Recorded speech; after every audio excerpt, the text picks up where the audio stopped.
नमस्कार, सी न्यूज़ भारत के news bulletin में आपका स्वागत है। मैं हूं अखिलेश पांडे। इस न्यूज़ बुलेटिन में बात होगी गोरखपुर की, जहां बेलघाट में संपूर्ण समाधान दिवस पर थाना अध्यक्ष ने सुनी फरियादियों की फरियाद। आगे चर्चा होगी हापुड़ की, जहां अतिक्रमणकारियों का आतंक है जारी। साथ ही बात होगी पाकुड़ की, जहां अमड़ापाड़ा में नदी में गंदा पानी छोड़ने पर ग्रामीण हुए आक्रोशित। और भी तमाम खबरों पर आइए विस्तार से करते हैं चर्चा। गोरखपुर जनपद के थाना बेलघाट पर संपूर्ण समाधान दिवस पर थाना अध्यक्ष ने फरियादियों की सुनी समस्या। पारिवारिक विवाद से लगाए राजस्व विभाग से संबंधित ज्यादातर रहे मामले, कुछ का किया गया तत्काल निराकरण। जमीनी विवाद राजस्व विभाग जल्द करेगी समस्या का निस्तारण। उपजिलाधिकारी राजकुमार थाना दिवस पर न आने का कारण जब जाना गया, मिली जानकारी के अनुसार उनका कहना है खजनी तहसील क्षेत्र के 3 ब्लॉकों के एग्री स्टेक की मीटिंग रखी गई थी, जिसके कारण थाना दिवस पर नहीं पहुंच पाए। अधिकतर मामले थाना अध्यक्ष की सूझबूझ पर निराकरण कराया गया और राजस्व से संबंधित मामले राजस्व टीम को सौंप दिया गया। गोरखपुर से सी न्यूज़ संवाददाता अनूप कुमार सिंह की रिपोर्ट। उत्तर प्रदेश के जनपद हापुड़ में अतिक्रमणकारियों के आगे प्रशासन और पुलिस की कार्रवाई सुस्त नजर आ रही है। फ्रीगंज रोड पर कमल डोसे वाले से लेकर अन्य दुकानदारों ने रसूख के बल पर अतिक्रमण किया हुआ है और प्रतिदिन अधिकारियों का भी उस रास्ते पर आना जाना लगा रहता है, लेकिन आज तक किसी भी अधिकारी ने अतिक्रमण को हटाने की जिम्मेदारी भी नहीं समझी। वहीं दूसरी तरफ बुलंदशहर रोड पर डाकखाने के सामने पवन बिरयानी वाले ने भी नाले पर अतिक्रमण किया हुआ है। उस रास्ते पर आला अधिकारियों का आना जाना लगातार रहता है, लेकिन फिर भी अधिकारी आंखें बंद करके निकल जाते हैं और फ्रीगंज रोड और बुलंदशहर रोड पर आम जनता परेशान रहती है। हापुड़ में कई पॉइंट ऐसे यहाँ पर लगातार अतिक्रमण हो रहा है, तो इसको लेकर क्या कहना चाह रहे हैं? देखिए, मोस्टली अतिक्रमण जो है वो टेम्पररी टाइप का है और वो नगर पालिका के एरिया में आता है। तो अभी जो यहाँ धौलाना में जो हादसा हुआ है उसका संज्ञान लिया गया है। पहले भी वैसे लेटर मैं जारी कर चुकी हूँ कई बार पुलिस को भी और नगर पालिका को, कि जो भी इलीगल तरीके से जहाँ भी हमारा स्टैंड बनाकर गाड़ियाँ खड़ा कर लेते हैं लोग, उसको हटवाने के लिए।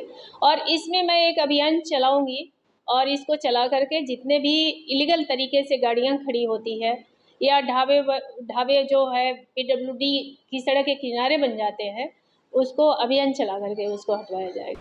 हापुड़ से सी न्यूज़ संवाददाता सुनील कुमार की रिपोर्ट। बरसाना में राधा जन्मोत्सव के बीच बड़ी घटना हुई। भीड़ के दबाव में दम घुटने से 2 श्रद्धालुओं की मौत हो गई। राधा जन्मोत्सव के दौरान दर्शन करने के लिए आए 2 श्रद्धालुओं की दम घुटने से मौत हो गई। हादसे के बाद प्रशासन में खलबली मच गई। अभिषेक के दौरान 2 श्रद्धालुओं की मौत। ये दुर्घटना शनिवार सुबह लाडली जी मंदिर में अभिषेक के दर्शन के दौरान हुई। मृतकों में एक महिला श्रद्धालु शामिल है। प्रयागराज की रहने वाली 60 वर्षीय श्रद्धालु राजमणि राधा रानी के दर्शन करने अपने परिवार के साथ बरसाना पहुंची थी। सुबह 4 बजे वो अभिषेक के दर्शन करने श्रद्धालु सीढ़ियों से लाडली जी मंदिर जा रही थी, तभी भीड़ के दबाव में उनका दम घुट गया और वो बेहोश हो गई। भीड़ के दबाव में बेहोश हुए महिला श्रद्धालुओं को उनके स्वजन और पुलिस CHC ले गए। यहाँ उन्हें मृत घोषित कर दिया गया। उधर सुदामा चौक पर एक और बुजुर्ग भीड़ के दबाव में बेहोश हो गए। उन्हें अस्पताल ले जाया गया, जहां उन्हें मृत घोषित कर दिया गया। मृतक की पहचान नहीं हो सकी। CHC के प्रभारी डॉक्टर मनोज विशिष्ट ने बताया कि दोनों ही श्रद्धालुओं को यहां मृत लाया गया था। महिला श्रद्धालु मधुमेह से पीड़ित थी। करनाल से आई हूँ। क्या कहने में? तो यहाँ हम आए हैं थोड़ा दर्शन करने के लिए, लेकिन यहाँ पुलिस की व्यवस्था बिल्कुल ठीक नहीं है। धक्का मुक्का इतना हो रहा है कि हम गिरने को हो रहे हैं। हम इतनी दूर से आए हैं सिर्फ दर्शन करने के लिए, लेकिन इतनी धक्का मुक्का से पुलिस की व्यवस्था अच्छी होती तो हम भी दर्शन करने के लिए जाते। इससे बेटर है कि इनके रास्ते जो बंद कर रखे हैं वो इनको खोलने चाहिए, ताकि पब्लिक को कोई दिक्कत नहीं आनी चाहिए। इसमें बुजुर्ग भी हैं, कोई पैरालिसिस है, कोई अपाहिज है, उनके लिए कितनी दिक्कत हो रही है। तो इनकी व्यवस्था बहुत अच्छी होनी चाहिए। पुलिस की व्यवस्था बिल्कुल ठीक नहीं है इस बार। आपको क्या समस्या आई? मेरे को तो बहुत समस्या, मेरे तो दोनों घुटने का ऑपरेशन हुआ है, तो मैं तो सिर्फ दर्शन करने के लिए आई थी, लेकिन इतने धक्के हो रहे हैं, मैं तो गिरने के लिए, हमने तो चलना मुश्किल हो गया। तो बाइक के लिए बोला जाता है तो गवर्नमेंट ने बाइक बंद कर दी है, तो हम कैसे जाएं? इतनी दिक्कत हो रही है हमें चलने में भी, तो कैसे जाएंगे हम?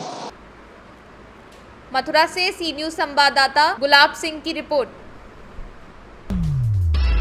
पाकुड़ जिले के अमड़ापाड़ा दुर्गा मंदिर स्थित बांसलोई नदी में शुक्रवार की सुबह कोयले का काला पानी बहता हुआ देखा गया। सुबह सुबह नदी पहुंचे ग्रामीण लोगों ने कोयले का काला पानी देखा और काफी आक्रोश जताया।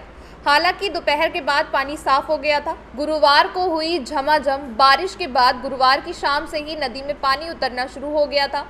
रात में हुई मूसलाधार बारिश के बाद नदी पूरी तरह लबालब हो गई। इसी दौरान कोयले का काला पानी भी नदी में बहता हुआ देखा गया। लोगों ने जिला प्रशासन से इस दिशा में ठोस कदम उठाने की मांग की है। मालूम होता है कि पिछले साल सितंबर के महीने में ही नदी में कोयले का काला पानी बहता हुआ पाया गया था। इसकी जांच डीसी के निर्देश पर एसडीओ ने की थी, लेकिन उसके बावजूद कोयले का काला पानी नदी में छोड़ा जाना गंभीर चिंता का विषय है। इस पर अभिलंब कार्यवाही होनी चाहिए। जो वर्तमान में प्राकृतिक आपदा, जो हमारा नदी एक प्राकृतिक रूप से सभी को, साधारण तबके और लोगों को पेयजल अथवा स्नान क्रिया आदि के लिए बहुत ही सही था, लेकिन आज दोनों कंपनी के खुलने से और गंदगी बहाव और काला कोयले का पानी बहाव के चलते वो जितना जल स्रोत समाप्त हो गया और जल दूषित हो गया, इसमें यहाँ के साधारण तबके को बहुत बड़ी समस्या पेयजल अथवा स्नान क्रिया के या और किसी पेयजल का या स्नान क्रिया आदि के लिए संकट उत्पन्न हो गया है। ये दोनों कोल संस्थाओं के गंदगी भरा जल बहाव के चलते ऐसा परिस्थिति उत्पन्न हुआ है, जो बहुत ही असाधारण तबके के लिए संकट उत्पन्न हो गया है। इसके लिए कोई सरकार अभी तक सही व्यवस्था नहीं कर पाई है। पाकुड़ से सी न्यूज संवाददाता पंकज भगत की रिपोर्ट। संत कबीर नगर घनघटा तहसील क्षेत्र में मेरा माटी मेरा देश कार्यक्रम प्रधान संगीता यादव, पत्नी अर्जुन यादव, धान प्रतिनिधि बालेंद्र राय, सचिव चंदन सिंह और ग्राम प्रधान भरवल पर्वता, अंजुला पाल, प्रतिनिधि मुन्नू पाल और ग्राम पंचायत मुडेरा राय, प्रधान दिव्या राय, प्रतिनिधि सुनील राय, सचिव चंदन सिंह द्वारा आयोजित किया गया। इस दौरान ग्राम पंचायत के प्रधान प्रतिनिधि ने कलश यात्रा निकाली। इसी क्रम में ग्राम पंचायत के प्रधान प्रतिनिधि के द्वारा आयोजन किया जा रहा है। अमृत कलश यात्रा का उद्देश्य उन वीर जवानों को सम्मान करने से है जिन्होंने देश के लिए अपना बलिदान दिया है। इस अभियान में वीरों को याद करने के लिए देश भर में विभिन्न कार्यक्रम आयोजित किए जा रहे हैं। आज़ादी का अमृत महोत्सव हमारे देश के लिए गौरव का पल है और कार्यकर्ताओं के माध्यम से अपनी गौरवमयी संस्कृति का परिचय देते हुए इन कार्यक्रमों का आयोजन किया जा रहा है। उन्होंने कहा कि शहीदों की बदौलत ही हमारी आज़ादी कायम है। समाज के सभी लोगों और युवाओं को वीर शहीद से प्रेरणा लेनी चाहिए। इस दौरान आदि लोग मौजूद रहे।